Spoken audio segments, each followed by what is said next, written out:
Hello, ladies and gentlemen, and welcome to a very special edition of Talking Wrestling TXN. It is Guillem F. Michael Fletcher alongside my good buddy Anthony Florio. We are awaiting the arrival of Michael Bullock. If he shows up, then we'll catch him up on what he missed.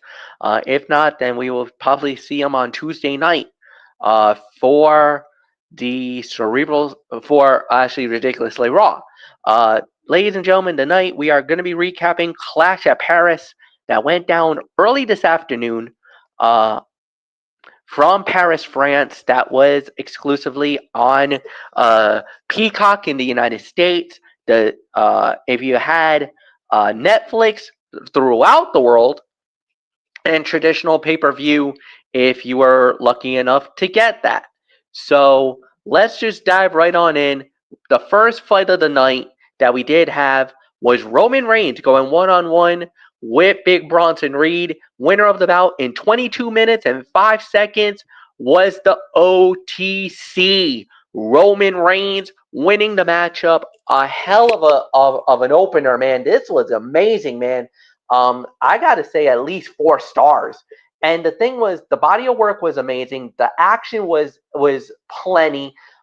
Great hope spots, great moments in the battle. Roman wins is no big surprise for me. Now, I know a lot of people were saying, oh, this should have been Bronson Reed's moment. You know, you got to get one over on the OTC. No, because Bronson Reed, leading into the storyline, was beating up on Roman Reigns.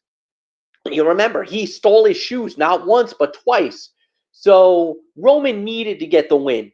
But he did get destroyed at the end. Bronson Reed and Braun Breaker showed up and destroys Roman Reigns in the process to basically write him off TV. As many of you guys know, he is about to do the Street Fighter movie. So they needed him to back out for a certain point in a certain degree. So all of a sudden, now Roman's out, and the Vision gets a massive moment, a big win for them. So they get even though Bronson lost, he still comes out the winner. They still look even stronger because now they just destroyed the OTC. And not only did they just destroy him, now he's possibly out of action. He might be out indefinitely for the time being. So this was a big win for Roman, but a bigger outcome was that the Vision now looks even more stronger because they just took out the top dog in WWE. Nothing more to say. 4 stars for me. Anthony Floyo, come on in. Hell of a start to Clash at Paris. Absolutely. Even in defeat, Bronson Reed looked great here. He was presented as Roman Reigns' superior throughout the match, dominating the bout. He never looked out of his league and was allowed to hang with one of the top stars in the industry. The match was rather one-sided, with Reed shining and Roman's win came from out of nowhere. With that said, the crowd was red hot and helped elevate its overall quality. Breaker spearing Reigns through the table was a great moment that set up the next test for the Tribal Chief on his road to Seth Rollins and a possible shot at the World Heavyweight Championship. Definitely a 4-star bout, no doubt about it. And Bronson Reed looked great. And Bullock and I had a difference of opinion the other night. Bullock actually went with Bronson Reed to win that match because he felt that he needed it more. But I was like, nah, they're going to give it to Roman. And sure enough, I was right. As a matter of fact, I can actually go ahead and say this myself. There was a disagreement in my Discord group. My good friend Mikey Lee went with Bronson Reed. My good friend Jake Turner also went with Bronson Reed. Austin Slokey actually disagreed. He went with the OTC Roman Reigns. I went with the OTC Roman Reigns. And oh, by the way, that guy Carter that you're wondering who just joined our group, who just joined our Pigskin Pickup. Yes, he's part of my group. He's the guy from the Discord. Okay. His name, we call him Carter Pillow, but you now know his real name. So he's actually one of my guys. And what is his real name? Carter Hayes. So, but we call him Pillow. So, okay, because he likes to sleep a lot. Sorry, Carter. Yeah. Sorry, Carter. Okay. We love you, man. I had to. Welcome aboard. Yep.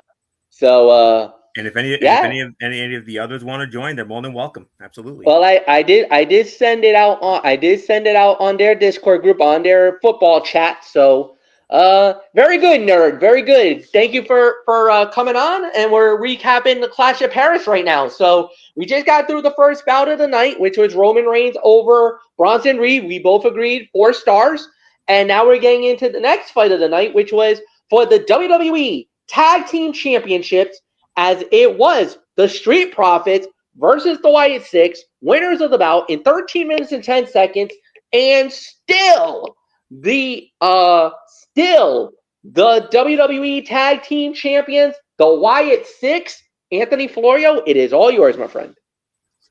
All right. 3 1/4, 3.5. Match here was perfectly fine, not unlike fans have become accustomed to on Friday nights with the high quality tag team division on SmackDown. With that said, the crowd struggled to get into this in the wake of the red hot opener and the post-match angle. The quality suffered, even though the effort was there. Now, my question is, are the Wyatt Six baby faces or heels? If the answer is the latter, do fans really want to boo the faction that is essentially a tribute to the late Bray Wyatt, who we just lost just over 2 years ago? I don't know. But I'm not surprised with this outcome. I had a feeling the Wyatts were going to win it. So that's all there is to say on that. 3 1/4, 3.5. That's the best I can do. So, MF, your thoughts? No, I say 3 1/4. I thought they did a fine job with this.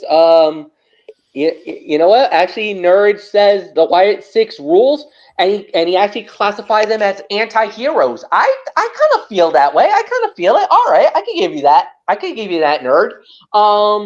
In a way, they are anti-heroes. I think it really depends on who they face. If they face like DIY, they'll probably play the baby face. If they're the Street Profits, they might play the heels. Motor City Machine Guns, probably the heels. I think it's one of those where wherever you are in that fence, this is going to be a very interesting situation to see where they go. But at the end of the day, Wyatt Six wins. They move on. And the next bout in the night we had was Becky Lynch versus Nikki Bella. Winner of the bout in 13 minutes and 7 seconds. And still the women's Intercontinental Champion is Becky Lynch. All right. For what it's worth, this match was a mess. There was a lot of botches in this match, and there was a glaring botch during that fight, and I could not grasp it. I couldn't get into this match. By far the worst fight of the night, and this is not even close to being worst fight of the night. I gotta go. I can only give it 2. And I may be generous with that rating. This was a bad match from beginning to end. It just never, ever, ever delivered in my eyes, and it was a mess. Anthony Florio, by far the most disappointing match of the night. Yes, Becky wins it. Even though I thought Nikki was going to win it because obviously the star power of Nikki Bella, I thought they were going to give her the moment. But no, they gave it to Becky. They let Becky keep the belt a little while longer. And now it looks like she might be keeping it a lot longer, especially after what we saw here tonight. But once you got to admit, this was a fine matchup for what it was worth. But again, the botches and the crowd was just not into this match as it's yours. You said you may have been generous. No, you were generous. I'm actually gonna take this thing down a lot lower than what you had it. 2 is incredibly generous. I have every right to give this thing a dud, honestly. But out of respect, I'm gonna give this 1 to 1.5 for the effort. I do agree, was the worst fight of the night, but the 2-star rating was beyond generous. This was 1 to 1.5 for me. Nikki Bella was not prepared to be in the singles match. A few more matches to regain her in-ring form and get rid of any rust would have benefited her exponentially. She looked very much like someone who had not wrestled in a long time, competing in a high-profile title bout. The match's quality dipped as a result, The effort was there, which is why I'm not calling it a dud, but this was too clunky and disjointed to be as good as it could have otherwise been. Absolutely agree. Worst fight of the night. The rating was definitely generous, though. 1.5. That's the correct rating. It is the worst fight of the night. The only reason why I'm not giving this an all-out dud is because, like I said, the effort was there. But who's next for Becky Lynch? Well, we'll address that in a little while. Right around main event time, I'm certainly gonna address that. Yeah. Because I got something big in store for this show later on. So that's what we in this business call a hook. So with that said, MF, let's move on to the next match. Next up, a good old-fashioned Donnybrook. Rusev versus Sheamus. Winner of the bout in 20 minutes and 8 seconds was Rusev. He gets the win. Nothing more to say. Anthony, Anthony, it's yours. What was that time again? 20 minutes and 8 seconds. Oh, yeah. Sheamus and Rusev are incapable of having a bad match. This was another stellar effort from both men with some great hard-hitting offense, plunder-assisted brawling, and a finish that put over the latter's fury and that he was able to make the double-tough Sheamus not only submit, but tap out. Is Sheamus the most underrated star of this era, given that he is a tremendously hard worker with the ability to will fans into his matches? This was another example of his excellence, something fans will one day appreciate even more than they do now. I know I certainly do. I know MF does, and I'm sure Bullock does, and I'm sure MF's Discord buddies do, and all the wrestling fans around the world certainly do. This is right around the 4-star mark, maybe 4.25. Correct outcome. Rusev needed this a lot more. Sheamus is bulletproof at this point. He's done everything there is to do, except win that Intercontinental Championship. I hope they'll at least give him one run with that before he's ready to call it a career. He's done everything else there is to do. They brought back Rusev. If Sheamus had gone over here, I don't know what they would have. I don't know if Rusev would have recovered from this, but he needed it a lot more. And WWE got this one right. So, and I'm not surprised. I had a feeling that Rusev would win this match, and it's only fitting that he did. And to do it the way he did, yeah, good for him. Definitely needed a lot more. So 4 to 4.25 stars for me on this one. So not much more to say. MF, they got the outcome right. It's the traditional thing that you get out of a Sheamus fight. It was another banger. 4 stars, no doubt about it. Total agreement with that. And the outcome was absolutely it was tremendous. Great performance, great win by Rusev. He needed it. Because the last couple of times Sheamus was winning the matches, he was getting those big victories. It was a now or never. If Rusev lost this fight, where do you go with him? Now he won. He got a big victory over him, and now he's set himself up for a big run down the line. So we'll see how it plays out. Yes, congratulations to Rusev. Big win for him. And now it's upward and onward for him. And for Sheamus, like you said, this is not a loss. It is a loss, but like you said, it's not a devastator. So he can always bounce back. We can always get another opportunity. We'll see how that goes down the line. Next up, was John Cena going one-on-one with Logan Paul. Winner of the bout in 26 minutes and 20 seconds was John Cena. Tremendous performance by John Cena. And give it up for Logan Paul, too. Logan had a very good match, to say the very least. I thought he did a hell of a job. Great performance by him as well. And John absolutely tore the house down. The crowd was into it. They were loving Cena. And Cena gave us the moment of the night by hitting the Styles Clash. And you already know what happened after that. They started doing the phenomenal chant, and they were going bonkers. They had to pull the cameras back to show that whole crowd going absolutely crazy. The 30,000 that was in Paris. Oh my God, what's going to be like tomorrow when AJ Styles is fighting for the Intercontinental Heavyweight Championship against Dirty Dominic Mysterio. AJ is going to get a roar from the fans in Paris. That place is going to be jumping. And please, WWE, do us a favor. Give AJ the Intercontinental title. This is the moment to pull the trigger on him, because for me personally, for Dirty Dom, I know what belt he should be. The AAA Mega Campeón when he beats El Hijo de Viquino at Worlds Collide in Vegas at the Thomas and Mack Center for the AAA title. That should be Dom's next belt. AJ wins it tomorrow night. Cena, my guy, bro, you absolutely positively tore the house down yet again. We're down to 8. We're down to 8 appearances left, man. We're down to 8 appearances left for John Cena.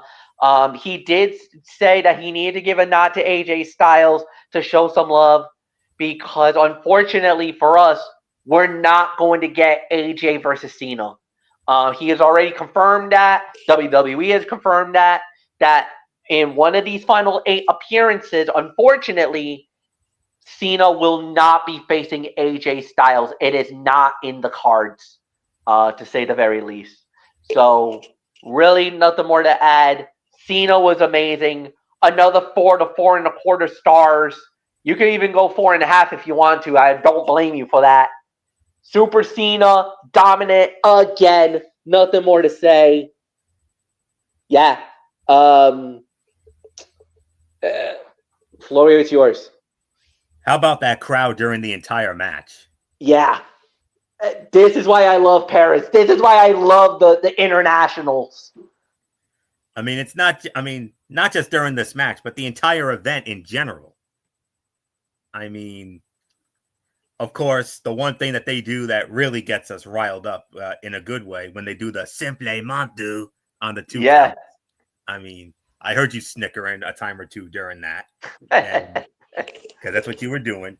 And of course, you were also losing your mind in laughter during some of the antics during this match. I mean, when those fans were doing what they were doing during this match, MF couldn't help himself but laugh during that, saying, oh, God, I love you, knuckleheads. That's what he was saying. And the minute it really went into overdrive was when they started doing the phenomenal, la la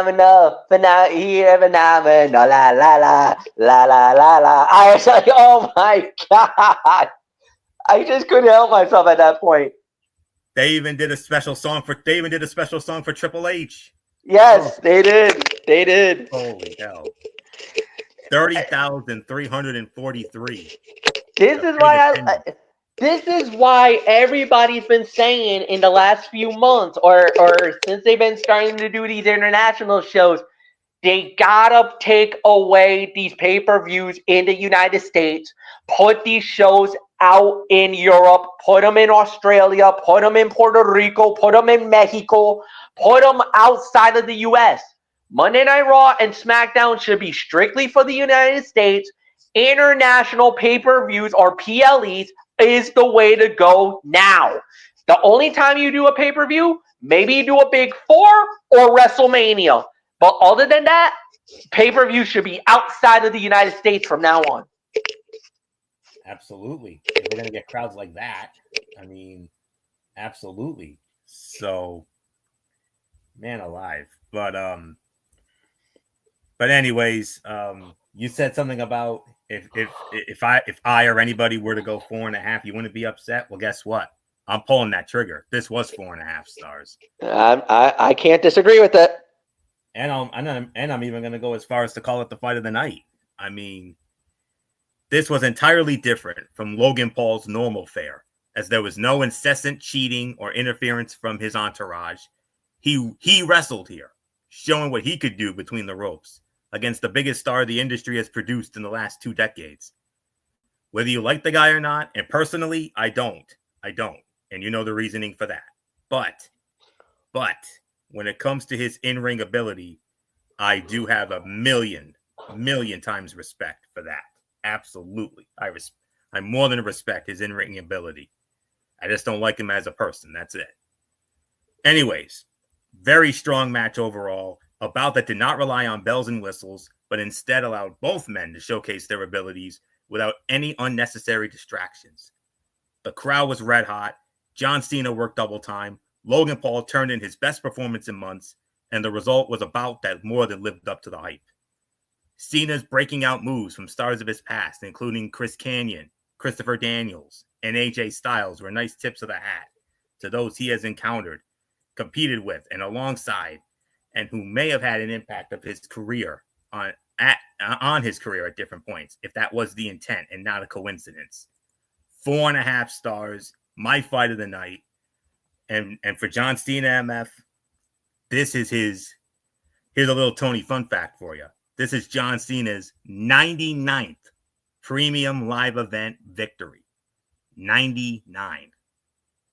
One more, and he's at 100.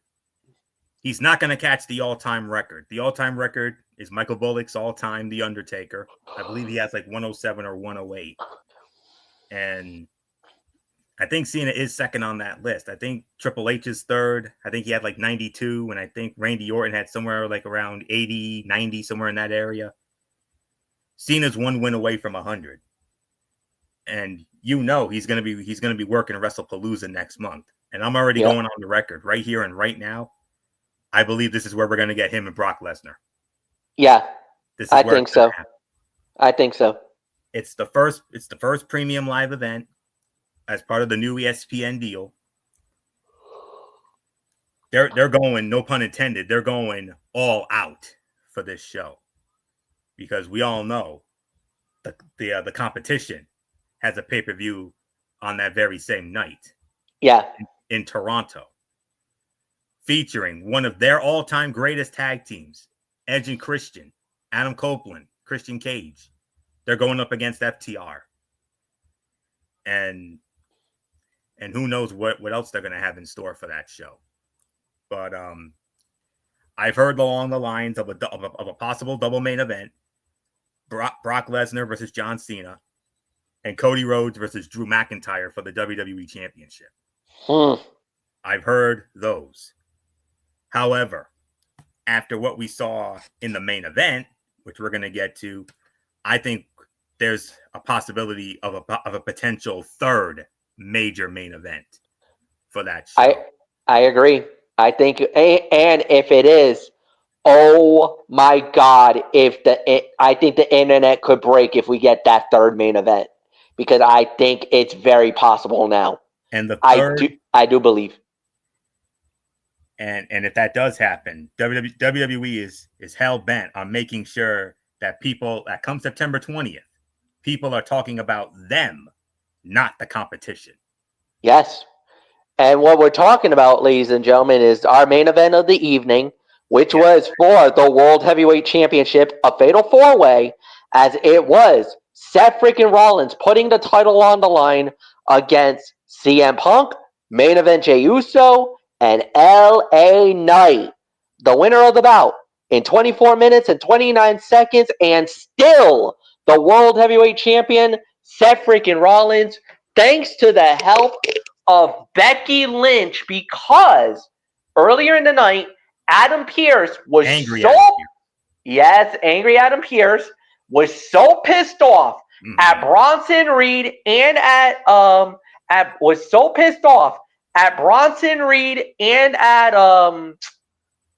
Bronson Reed and Braun Breaker for their shenanigans that they did against Roman Reigns, that they barred him out of the building and tossed him out of the building, and basically said that if they came back, that if they showed up and came back, that they would be suspended indefinitely. So when it happened, the next thing we know, the match happened, and there's really nothing more to say. So it was definitely a big moment. Seth freaking Rollins wins because Becky Lynch got involved and screwed over CM Punk. But there was one other thing that Rollins said that really triggered this. I hate you. I hate your family. and stay out of my life. Seth, You picked up on it. You opened up the Pandora's box. Anthony, yup, you already know where I was going to go with this, so there's really nothing more to add. So, yeah, it's all yours. Time of the fall once again? Time of the fall was 24 minutes and 29 seconds. 4.25 to 4.5 stars. I would say maybe second best fight of the night here. Outcome not in doubt. And the Becky Lynch surprise was a good, logical one that does not feel forced or unnecessary. It was only a matter of time before she linked up with Seth Rollins and company to strengthen the division and ensure it permeates the women's division as well. This was a fun, action-packed four-way that lived up to the talent involved. Jey Uso and Seth Rollins were everywhere. LA Knight was low-key excellent, as he always is. And CM Punk was used less, but in more meaningful spots. This was exactly what it needed to be. The Seth Rollins comment about hating CM Punk's family, coupled with Becky Lynch's involvement in the story, usher in the return of AJ Lee. Perhaps now more than ever, it makes sense. I picked up on this along with Bullock and some others in the IWC on social media. Quite a few guys, including in my Discord group, were saying the same thing. A lot of them were saying, does that mean AJ? And we all were saying, I think it's going to happen at WrestlePalooza. I think so. All right. First things first, I forgot to mention this. John, the reason why I mentioned the John Cena 99 win thing. Can you imagine if at WrestlePalooza, John Cena gets his 100th premium live event win all time against the man who has been literally his kryptonite? Brock Lesnar? Yeah. I think we're all waiting for it. We're all expecting it. I think it's really going to happen. I really do. I can only recall one time John Cena ever going over Brock Lesnar. That was Extreme Rules 2012. Yeah. I think every other time Cena and Lesnar have gotten together, Lesnar got the win over him. Yes. And I do believe Cena has one other win. I think that was a disqualification win. Night of Champions in 2014 because of Seth Rollins. So, but anyways, so look where we're going with WrestlePalooza here. You know it's going to be John Cena versus Brock Lesnar because Brock Lesnar is being advertised for SmackDown on September 12th and September 19th. What does that tell you? Mm-hmm. So you do the math on that one. Cody Rhodes, Drew McIntyre, collision course for the undisputed WWE Championship. You can do the math on that one. And after what we saw in the main event here today, here's your third main. Here comes your third main event for WrestlePalooza. World Heavyweight Champion Seth freaking Rollins and Women's Intercontinental Champion Becky Lynch in a mixed in what would undoubtedly be the biggest and most anticipated mixed tag team match in the history of not just WWE, but in professional wrestling in general, against CM Punk and making her return after how many years? It's been, I want to say well over 10 years, probably even more. And CM Punk's wife, AJ Lee. And what else is this leading to? Here's the thing. Becky Lynch doesn't really have any other challengers for that Women's Intercontinental Championship. Because remember, Lyra can't challenge for the title anymore. Nope.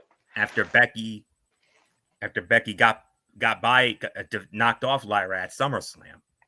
After that, because of Bayley. Yeah, I have to openly admit this. I think the one person who actually and I'll honestly say, I think the one person who legitly has a case that they could fight for the title would probably be Bayley. And I know a lot of people are thinking, and with the way that her storyline is going, I think she might be pulling like the three faces of Foley. I think we might get three phases of Bayley: the hugger Bayley, the role model Bayley, and then maybe a new evolution of Bayley, like a third Bayley that would be, something newer than what she has done in her career. I don't know. I think that could be very interesting. I know a lot of people have been saying that they would like to see Bayley be the one to eventually win the title and be the Intercontinental Champion. So You make a good case for Bayley. Yeah. That's not where I was leaning. I was leaning more towards AJ. Again, but could this thing with AJ be just a one-off? That's the thing I'm thinking, because that's the theory I have, because I don't know if she's going to be truly back. I think she just might want to do this just as like a one-off. Just hey, you messed with my family, you talk junk about my family, I got to kick your butt now. I think that's what it is. I think it's more or less that Becky now stuck her nose where it didn't belong. She got involved in business with her husband, and now AJ's got to defend her husband's honor by jumping into this fray. Yeah, but well, we'll have to wait and find out. I mean, if CM Punk can come back, who knows? Maybe AJ could too. You never know. Yeah. But especially if AJ and Punk win the match and AJ goes over on Becky, then maybe we can talk about possibly a championship committee. Then maybe we can talk about it. But I honestly, truthfully, I don't think I see her doing that. But we'll see. Yeah. Just a possibility. Mm-hmm. Although you can make an argument for Bayley also. Absolutely. But I think tomorrow's Raw is going to be very telling. What happens tomorrow on Raw? The only thing that we know that is going to happen tomorrow night on Raw will be Dominic Mysterio versus AJ Styles for the Intercontinental Heavyweight Championship. Yes. And if that's the main event, which I think it should be, if it's the main event, AJ's winning the title. Yes. I got a good feeling AJ will win the title. Yes. Just like we saw on Friday when Sami Zayn won the United States Heavyweight Championship over Solo Sikoa. So yeah. I wouldn't be surprised if they go that route. I wouldn't. So it's going to be great regardless. But 4 1/4, 4 1/2, outcome never in doubt. No way Rollins was losing the title this soon. I still think the end game is WrestleMania, and CM Punk will finally get his moment at WrestleMania in one of the main events on Saturday or Sunday and win the World Heavyweight Championship. Get that elusive moment that he's been waiting for since making his epic return to WWE at the Survivor Series in his hometown of Chicago in 23. So we shall wait and see what happens. But very good main event here. A great ending. And now you've got 3 potential main events for WrestlePalooza. Yeah.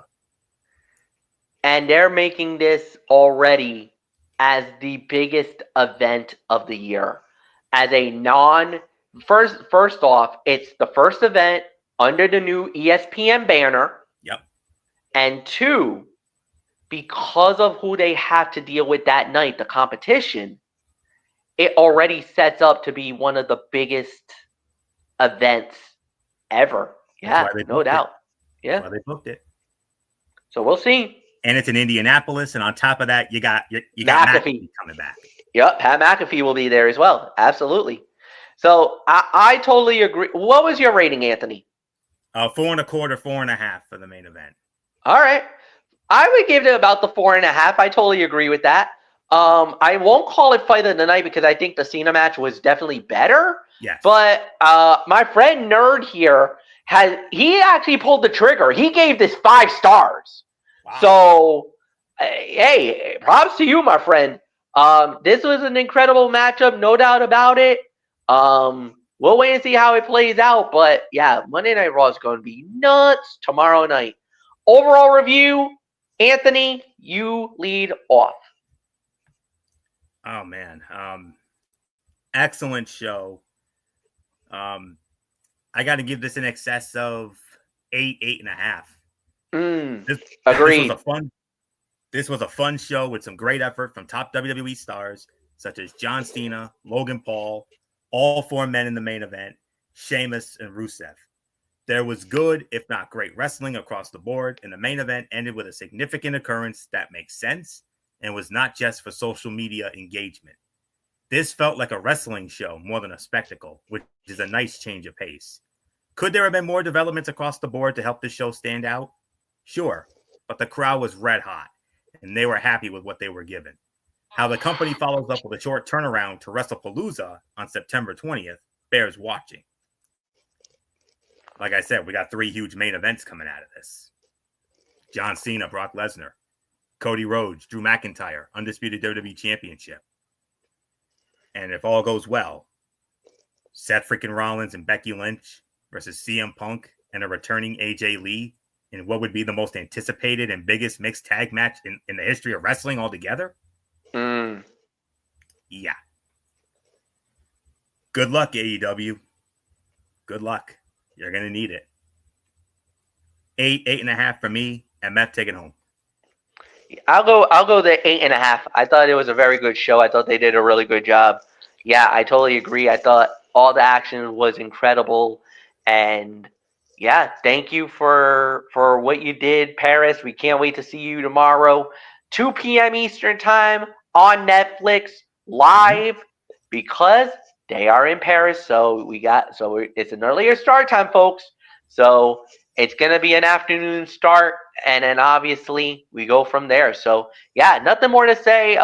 Like we said, incredible show, to say the very least. And, yeah, so, Anthony, it's all yours. And, well, actually, no, we're out of here. So, Tuesday night, Ridiculously Raw. Anthony will be hosting it. Obviously, it will be another edition of Monday Night Raw and NXT. And then on Thursday, it's College Football Thursday, another edition of it. College Football Thursday, as we will have week 2 of college football. One of the key main events, Oklahoma versus Michigan from Oklahoma, from Norman. And then Saturday night game of the week on ABC. Yep. So we're going to have that game for you. And then there's some other matchups. Not a great lineup, Anthony alluded to, and we talked about it last week. So week 2, a little weak in the games, but we will cover the top 25 like we normally do. And then on Friday, I believe this is going to be the setup, the jump off. No, it's not. Or will it be? Is this the jump off? It is. Yeah, NFL starts next week. So it will be NFL. It will be the NFL coverage. Yep, Friday, week 1 of that. So we got that. And then on top of that, we will have on Saturday, we'll do Cerebral Smack Talk. So Cerebral Smack Talk has been moved to Saturdays. So check your local listing for a day and tight for the time in your area. I think we might do 10:30-ish. We don't know. We'll let you know. We'll let you know, guys. Right. But until then, for Anthony Floyo, I'm Michael Fletcher saying so long, everybody, and we'll see you all on Tuesday. Goodbye.